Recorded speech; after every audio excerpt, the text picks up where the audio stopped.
It's 8:30. Good morning. I'm Ian Crouch with Hunter News. There are reports a pilot who died in a light plane crash at Windella near Maitland was test flying the aircraft for the owners. The 44-year-old man, who has many years flying experience, had taken off from the Royal Aero Club around 10 yesterday morning in a kit-built Osprey amphibious light plane when club members radioed him to advise they could see smoke coming from the tail of the aircraft.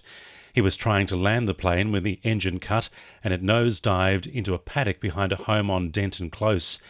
Local resident Graham Costin told 9News it was clear the plane was in trouble in the moments leading up to the crash. I heard the plane going around and it was spitting and spluttering like it was starving for fuel. And then I heard it sort of coming back towards the airport. Next thing I heard the motor cut out, and then about 3 seconds later I just heard the big bang. The name of the pilot has not yet been released. Police and transport safety authorities are investigating. A man is faced court in Sydney accused of choking a child in a domestic-related incident near Maitland. Police say the 27-year-old was at a house in Rutherford when he began arguing with a woman. It's alleged he grabbed a 5-year-old boy by the throat, lifting him off the ground before letting him go onto a lounge. The man was arrested at a Sydney hotel on Saturday night and charged over the incident. He faced Parramatta Bail Court yesterday and is due to front Maitland Court on Thursday. Newcastle Lord Mayor Nuatali Noam says she's disappointed but understands the decision to cancel the Newcastle 500 this year. Supercars has released a revised schedule of races on permanent tracks, with street races on the Gold Coast and Newcastle axed due to the COVID-19 social distancing issues.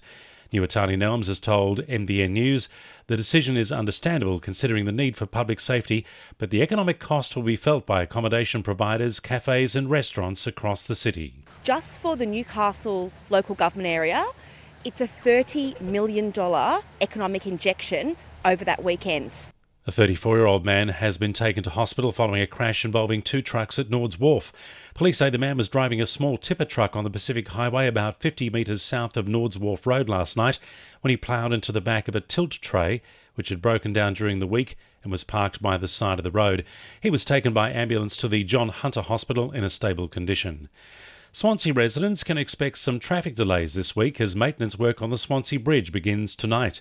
The work is expected to finish Thursday evening, but northbound and southbound traffic will be slowed until the inspections are completed.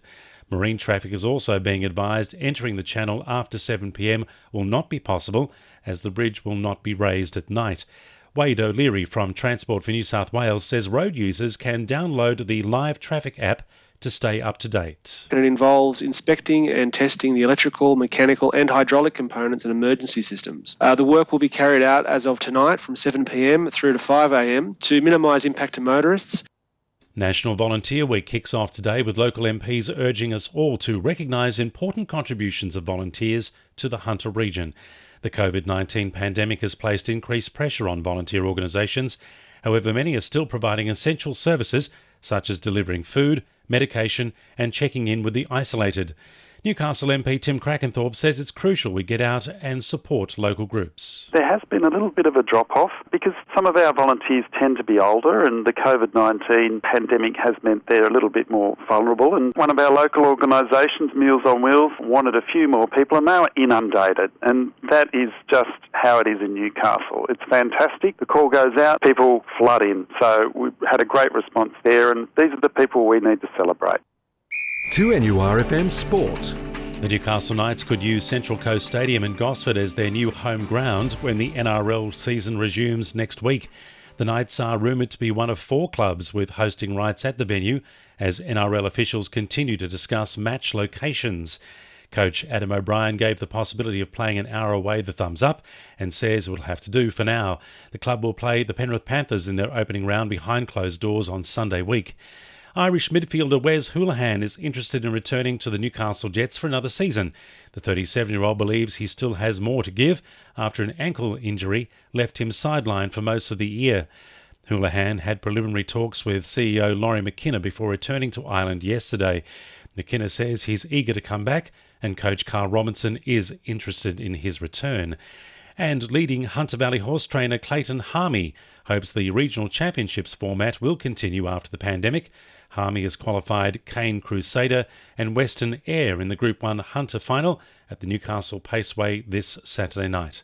And the winning numbers in Weekend Lotto are 17, 26, 16, 11, 4 and 19, and the supplementaries are 15 and 25. 2NURFM News Time, 25 to 9.